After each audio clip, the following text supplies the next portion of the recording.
Presta atenção. Eu vou ser breve hoje, amém? Todos nós, essa semana, fomos surpreendidos com um trágico acidente aéreo. Um avião modelo ATR-72 saindo de Cascavel, com destino a Guarulhos. Saiu às 11h58 da manhã, com 58 passageiros, 4 tripulantes, no total de 62 pessoas e uma cadelinha. Não conseguiu chegar no seu destino. Caiu em um condomínio de casas em Vinhedo, próximo a Valinhos. É uma região que eu conheço, cresci ali, naquela região. E não houve sobreviventes. E aí eu estava lendo uma notícia hoje que mexeu muito comigo. Segundo a Força Aérea Brasileira, a FAB, o voo ocorreu dentro da normalidade até as 13h20 da tarde. Mas a partir das 13h21, a aeronave não respondeu às chamadas da torre.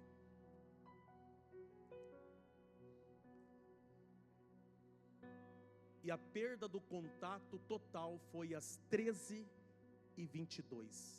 da tarde. Na hora que eu li essa notícia, mexeu comigo.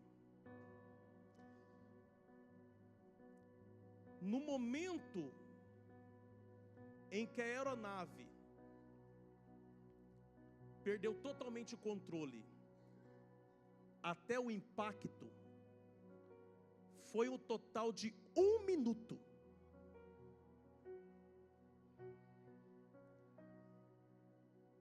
Olha para essa pessoa que está perto de você e fala: 1 minuto.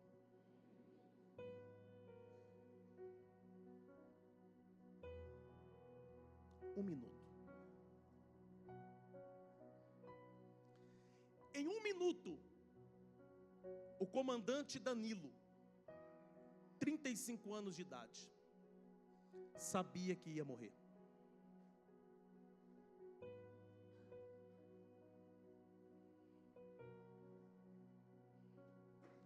As comissárias sabiam que ia morrer.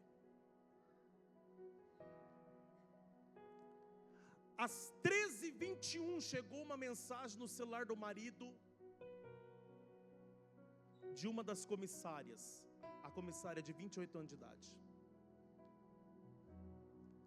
Às 13h21 chegou uma mensagem no celular dela: não esquece que eu te amo.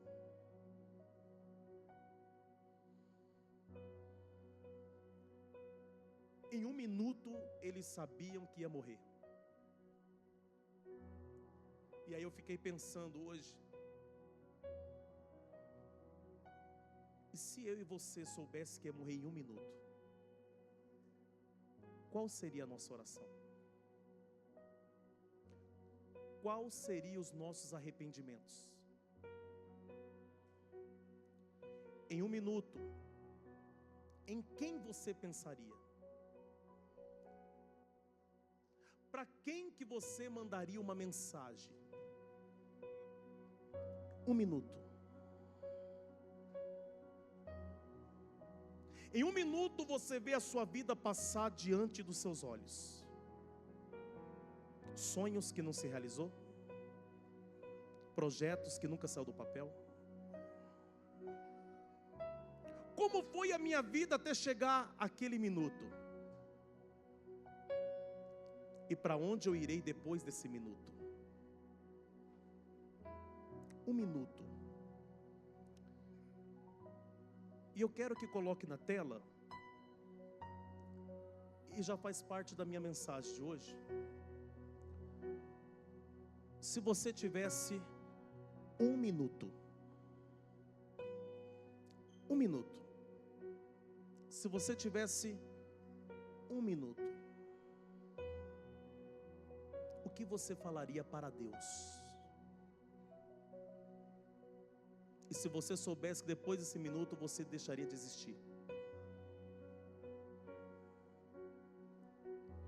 Deixa correr esse 1 minuto. Use esse 1 minuto agora.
Você viu como que passou rápido? Se a sua salvação dependesse desse 1 minuto. Como assim, pastor? Nunca julgue o destino eterno de alguém se você não estava com ele na hora da morte. Porque a Bíblia diz que todo aquele que clamar o nome do Senhor Jesus será salvo. Se uma pessoa se arrepender verdadeiramente,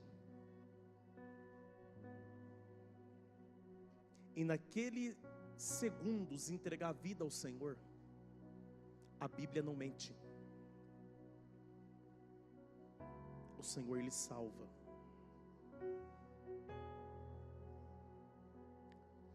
Então, eu quero ler com vocês Salmo 39. Eu vou pedir que projete na NVT, por gentileza. Salmo 39.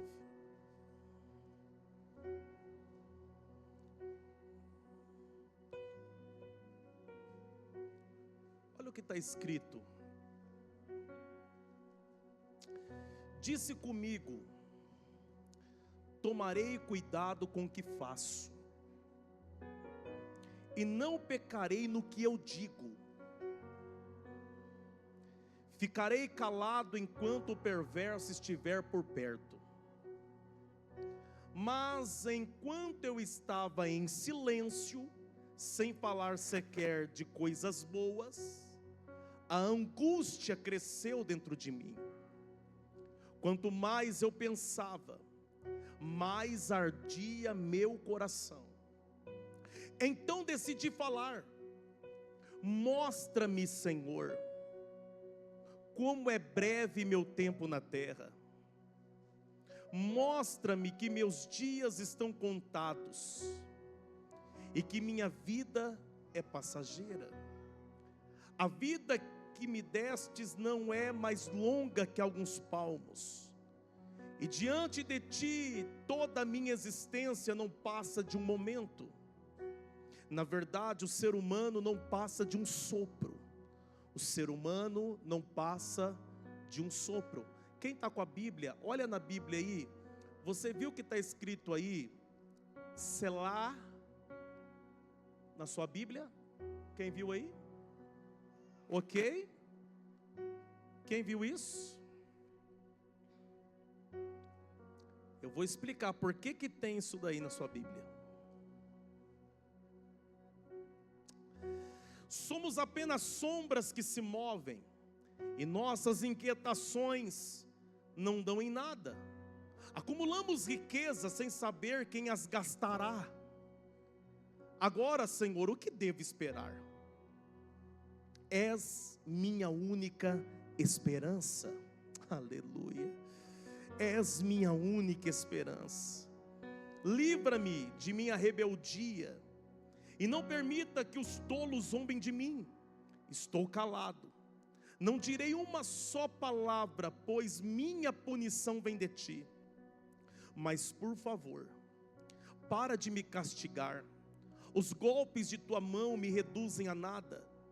Quando nos disciplinas por nossos pecados, consome como traça o que nos é mais precioso. O ser humano não passa de um sopro.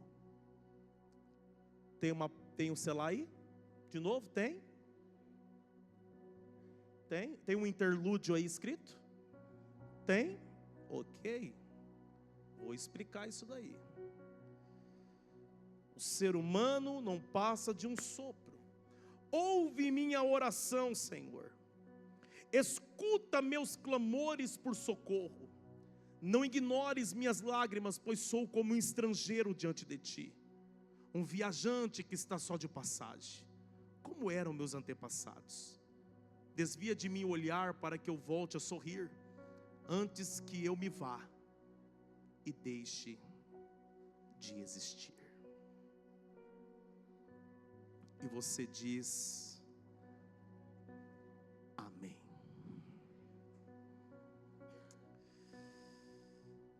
Presta atenção.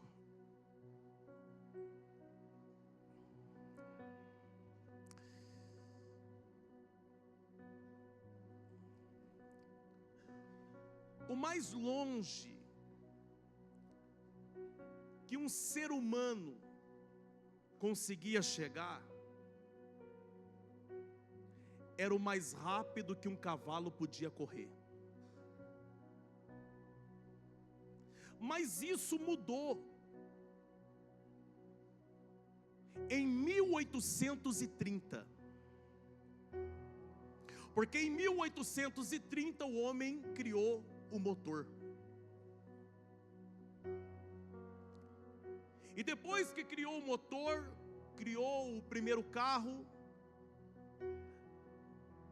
o avanço tecnológico, a modernidade, fez com que o homem aprimorasse cada vez mais o meio de transporte. Hoje tem carros ultravelozes. Hoje existe até o trem-bala. Nesse exato momento, enquanto nós estamos aqui, tem alguém embarcando nos aeroportos do mundo e indo para algum destino. E o tempo, ele reduz. Porque de avião você chega mais rápido.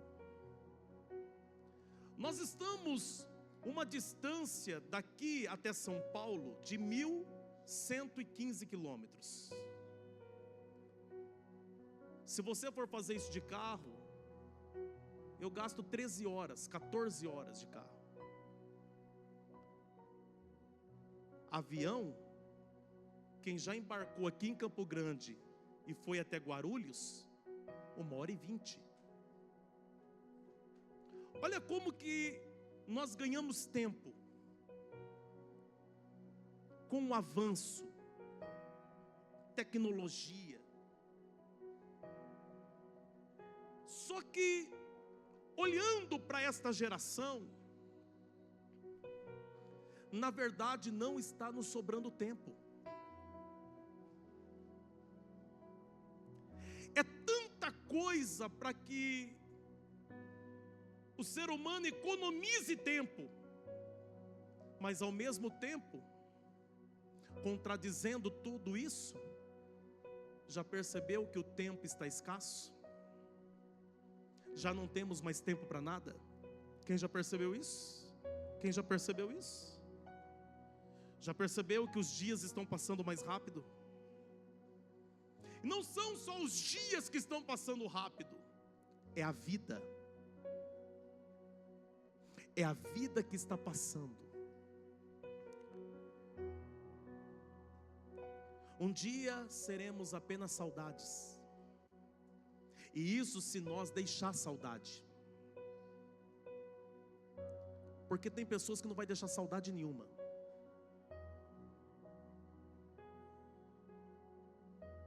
A Bíblia fala de um rei que morreu e não deixou saudade. Será que quando eu for apenas uma lembrança, alguém vai lembrar de mim com saudade? Será que quando você for apenas uma lembrança, apenas um porta-retrato, será que você vai deixar saudade? Até porque é uma das coisas que nós não planejamos. Nenhum de nós planejamos esse dia. Nenhum de nós sabemos quando será o nosso dia. A não ser se nos tornarmos suicidas.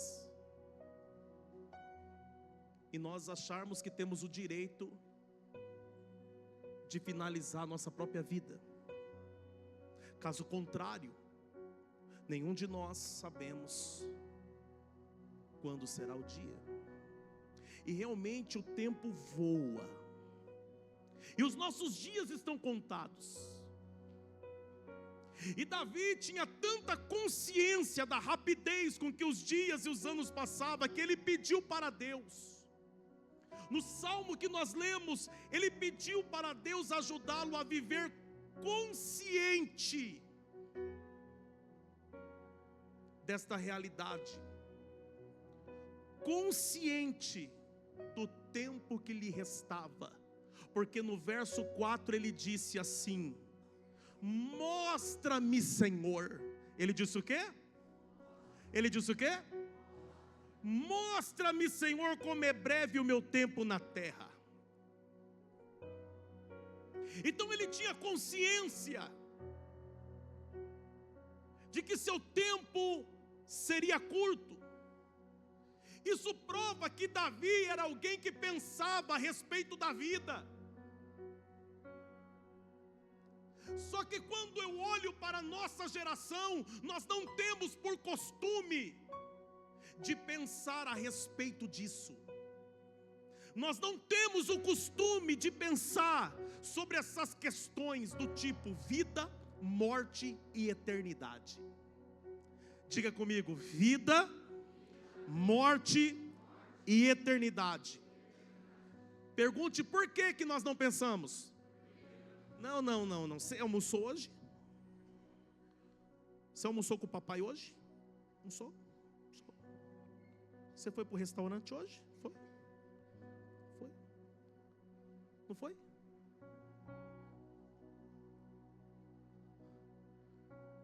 Pergunta de novo: por que o ser humano não pensa nisso? Porque pensar nisso estraga toda a diversão.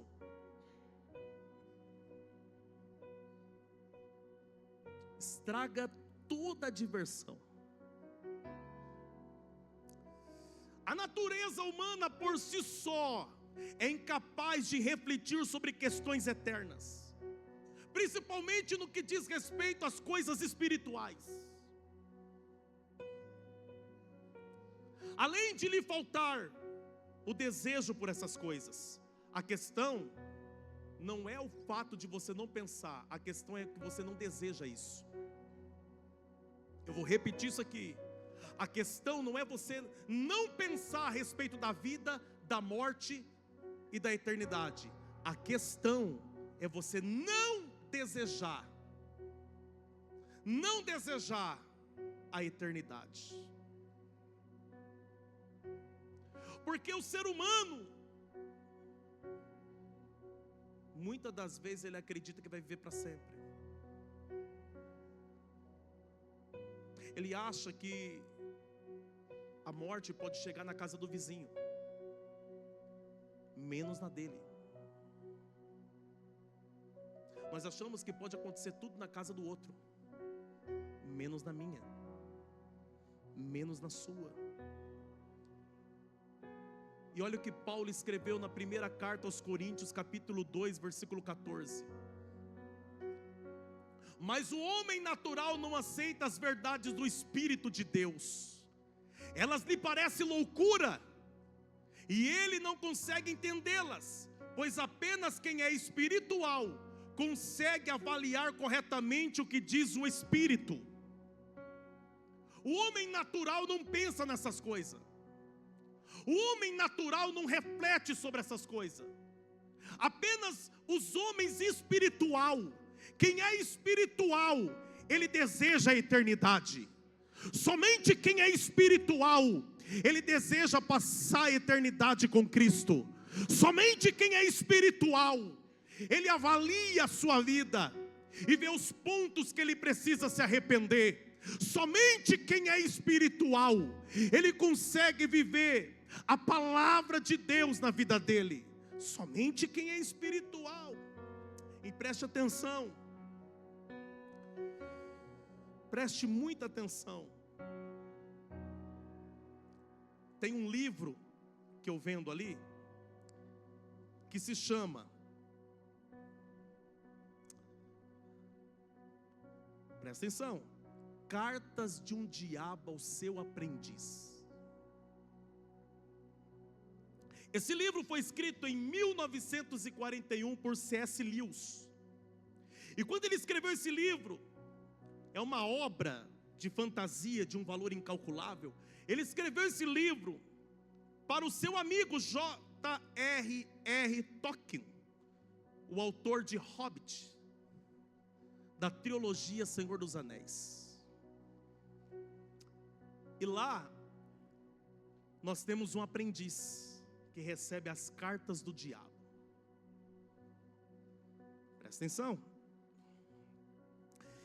Vermibaile é o sobrinho aprendiz. Fitafuso é o tio mentor.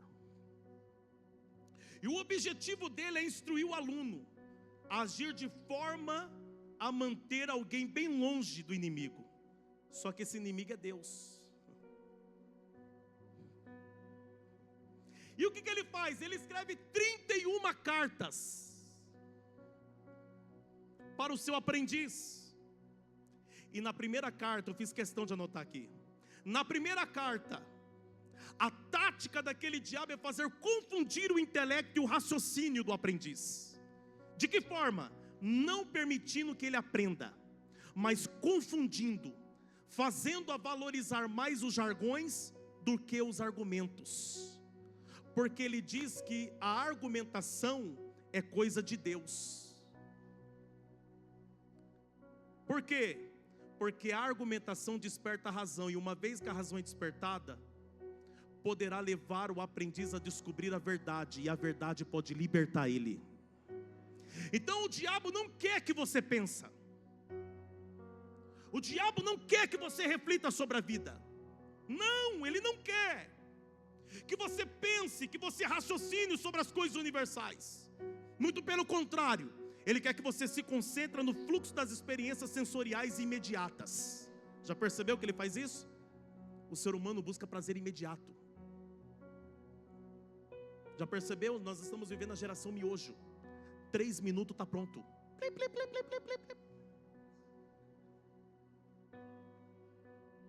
Presta atenção.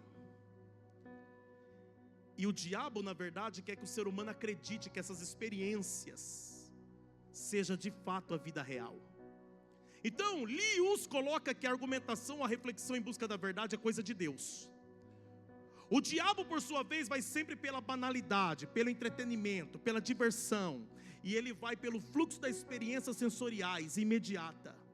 E presta atenção, é interessante que a palavra divertir no latim significa, a palavra divertir no latim é divertere.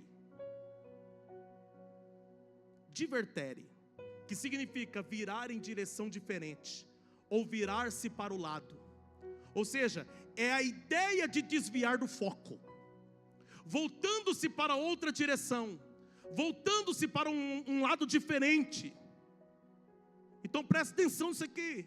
Muitas das vezes isso faz bem, se divertir faz bem. O problema é quando você usa a diversão como um estilo de vida. e você esquece das responsabilidades da vida. E quando você começa a viver como se a vida fosse um parque de diversão, você nem percebe que a eternidade está chegando mais próximo. Olha para essa pessoa e diga assim: a vida não é um parque de diversão. A vida não é Hopi Hari.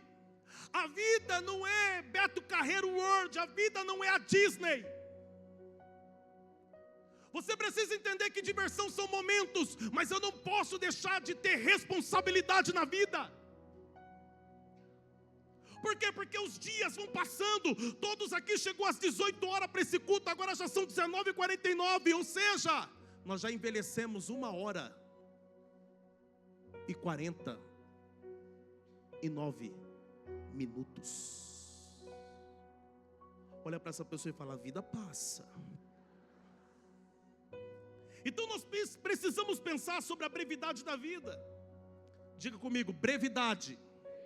Diga: a brevidade da vida. Agora diga assim: a vida é curta. Porque é isso que significa a brevidade da vida. A vida é curta. Então presta atenção. Neste salmo aqui, Davi ele escreve para Getundum. Ele escreveu para quem? Ele escreveu para quem? Ele escreveu esse salmo para Getundum. E ele escreve para Getundum conduzir a congregação em louvor e adoração. Ou seja, o Salmo 39 é um louvor. E aí Getundum começava a falar e os homens começavam a repetir o que ele estava falando, e eles faziam disso um coro de adoração na congregação. Presta atenção nisso aqui. Só que o salmo ele tem um tom, a princípio, deprimente, melancólico. Mas presta atenção.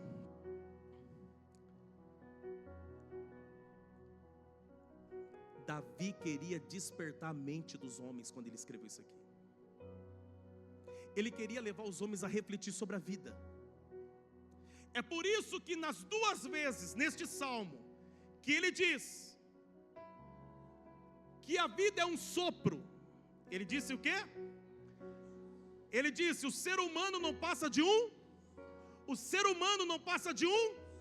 Olha aqui, interlúdio. Na Bíblia de quem está escrito isso aí? Não está escrito em todas as Bíblias. Está escrito na sua Bíblia isso aqui? Em qual está escrito Selá? Selá. Levanta a mão. Ok. Você sabe o que significa isso? Cadê os teólogos da congregação aqui? Interlúdio ou Selá significa pausa. Era o momento em que o ministro da adoração, quando ele falava, o ser humano não passa de um sopro, ele tinha que parar. Ou seja, aonde está escrito interlúdio, ele tem a obrigação de parar o coro. Ou seja, parava do nada. E de repente, no ambiente em que se estava adorando a Deus, de repente era um silêncio total. Mas era um silêncio proposital. Pergunte por quê? Porque era o momento que dentro da adoração os homens eram levados a refletir sobre a vida deles. Então olha para mim aqui. Então não era qualquer culto. Peraí, vou repetir. Então não era qualquer culto. Porque era um culto que fazia eles refletir sobre a vida deles. Se você vem num culto como esse e você não sai daqui mais responsável, se você vem num culto como esse e não reflete como você tem conduzido a sua vida, se você vem num culto como esse e não melhora em nada, quer dizer que você não cultuou.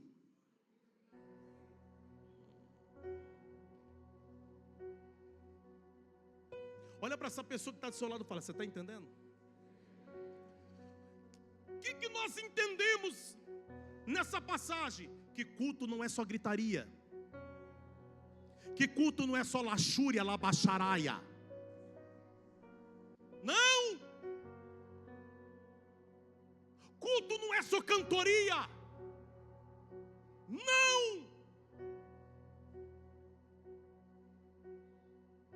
O culto,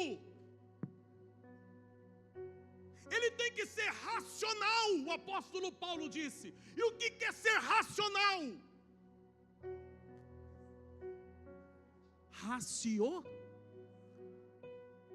Olha para essa pessoa e fala assim: é no culto que você tem que colocar a sua mente para trabalhar.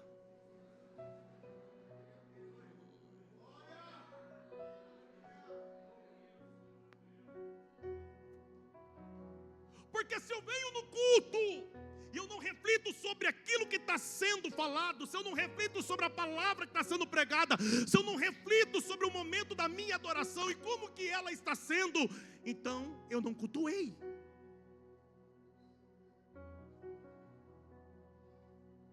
Presta atenção. E aí tem algumas coisas aqui interessantes.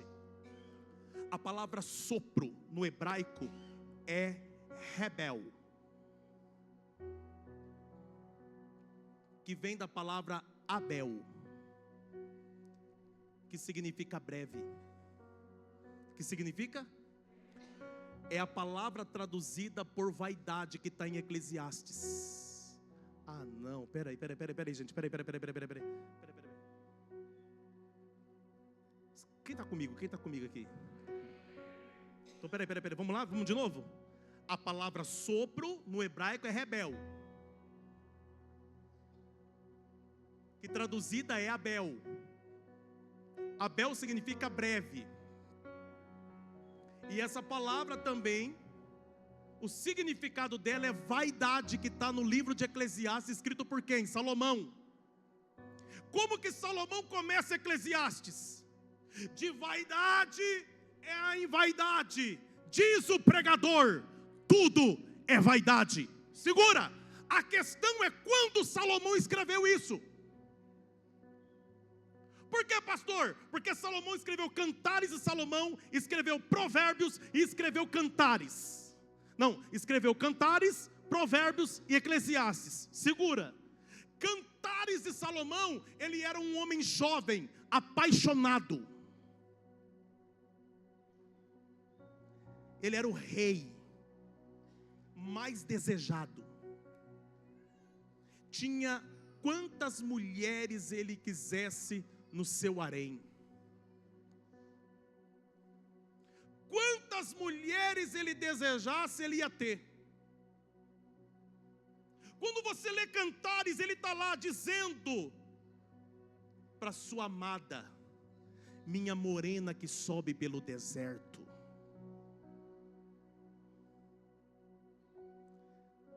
Quando ele chega na meia-vida, ele começa a escrever os conselhos de Provérbios. O jovem tomar cuidado com a mulher adúltera, tomar cuidado com gente que fala demais. Não são esses os conselhos de Provérbios, sim ou não? Só que quando ele já está prestes a morrer, é aquele momento que ele olha para o espelho, seus cabelos já estão brancos, os dentes já estão um pouco amarelados, a pele está flácida, o tempo passou, e ele entendeu que tudo era uma vaidade. A vida é breve, é um sopro. Aí ele vai lá, senta naquela escrivaninha, pega uma pena, molha na tinta e começa: de vaidade e vaidade, diz o pregador, tudo é vaidade. Ele está dizendo, tudo passa rápido. A nossa vida é um breve momento.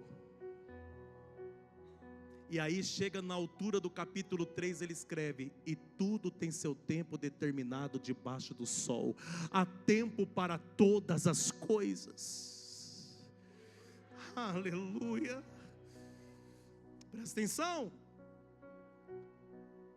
Então nós temos que, primeiro, Davi disse: tomarei cuidado com as minhas palavras. Tomarei cuidado com as minhas. Verso 1 ao 3 ele diz: cuidado com as palavras. Então os 3 primeiros versículos ele está dizendo que vai tomar cuidado com o quê? Com as suas palavras. Por quê? Porque a vida de muita gente é prejudicada pela boca que tem.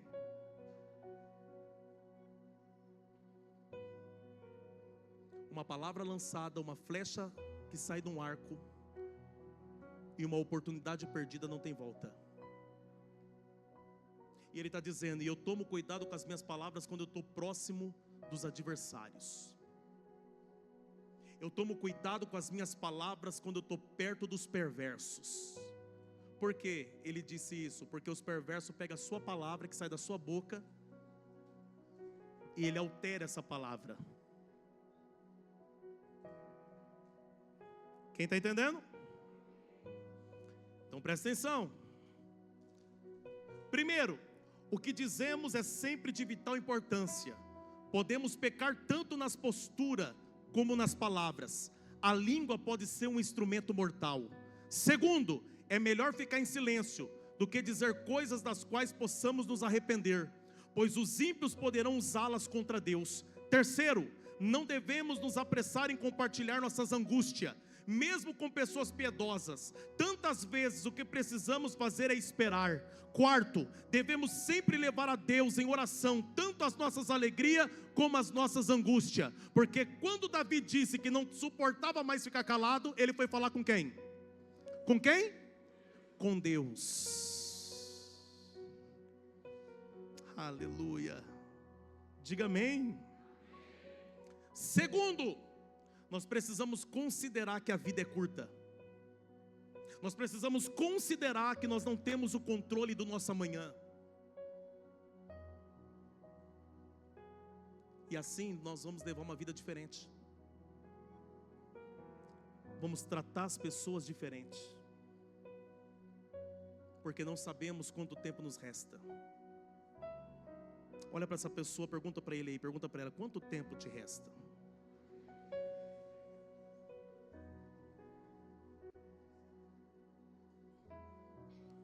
Presta atenção. Dos versos 7 ao 11, ele diz: confia no Senhor. Confie no. Por quê? Porque ele disse que o Senhor era a sua. Não, olha para cá. Ele disse que o Senhor era a sua. Aleluia. Então nós precisamos confiar no Senhor.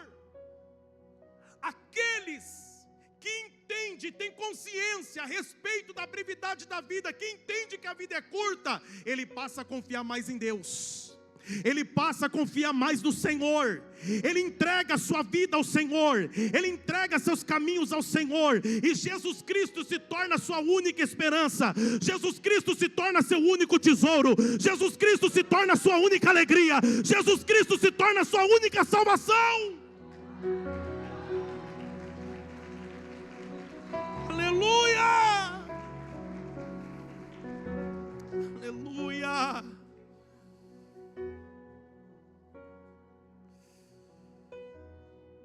Coloca os versos 12 e 13 para me encerrar. Quem quer que eu encerre, diga amém.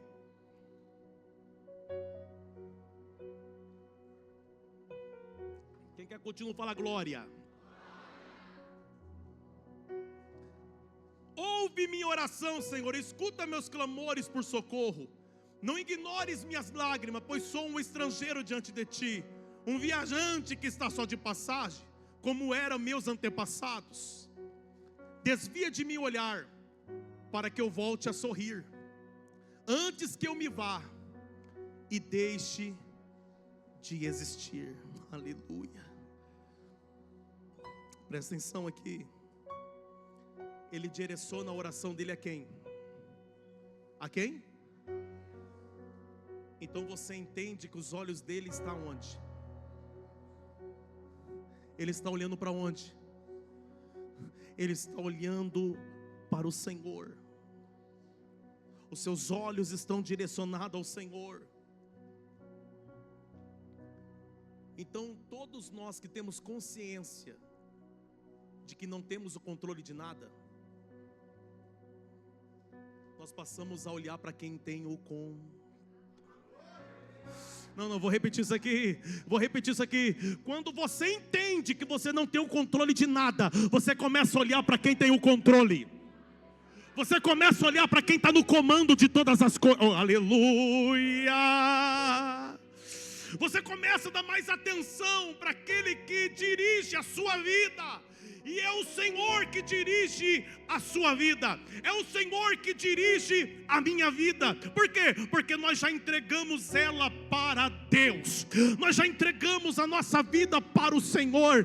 Então, independente do tempo que nos resta, os meus dias já está escrito no livro de Deus. Independente do tempo que te resta, os seus dias já está escrito no livro de Deus. E uma coisa é certa: todos nós morreremos um dia. Isso é uma das certezas que nós possuímos na vida. E a morte para nós cristãos não pode ser um mistério. A morte para nós cristãos não pode ser algo que nos assusta. A morte para o cristão não pode ser algo que nós vamos levar como um ponto de interrogação. Não. Por quê, pastor? Porque nós temos a Bíblia Sagrada. Nós temos um Deus que já revelou o destino eterno das nossas almas. Oh, aleluia!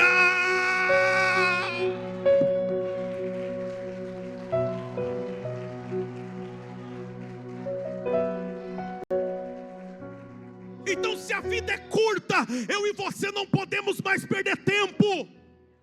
Se a vida é curta, nós não podemos perder tempo com coisa fútil. Nós não podemos perder tempo com conversinha fiada. Nós não podemos perder tempo falando mal dos outros. Nós não podemos perder tempo com as coisas dessa vida que só atrapalha a nossa espiritualidade. Por quê? Porque enquanto você está aqui adorando a Deus, tem alguém aí fora buscando prazer a todo custo e está disposto a pagar pelo prazer. Enquanto você está aqui buscando a Deus, outras pessoas estão buscando a luxúria.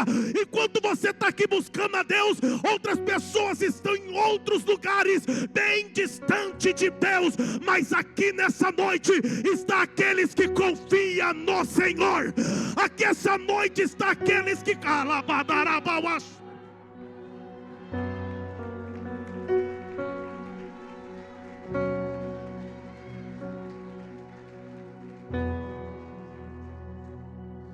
e Deus pode nos chamar a qualquer momento. Por isso que não adianta ficar com esse narizinho erguido, não. Você pode ter um infarto hoje à noite. Nós nos assustamos com acidente de avião, mas morre gente todo dia.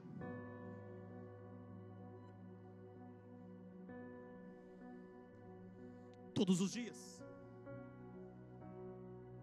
Todos os dias. Nós sentimos, lógico que sentimos.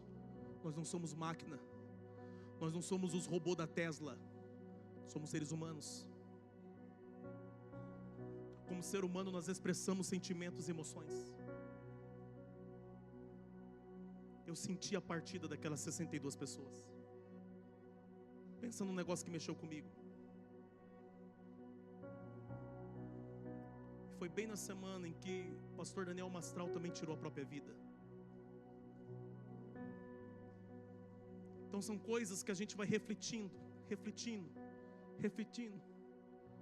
Então quantas das vezes nós estamos perdendo tempo não perdoando? Quantas das vezes nós estamos perdendo tempo com discussões tolas?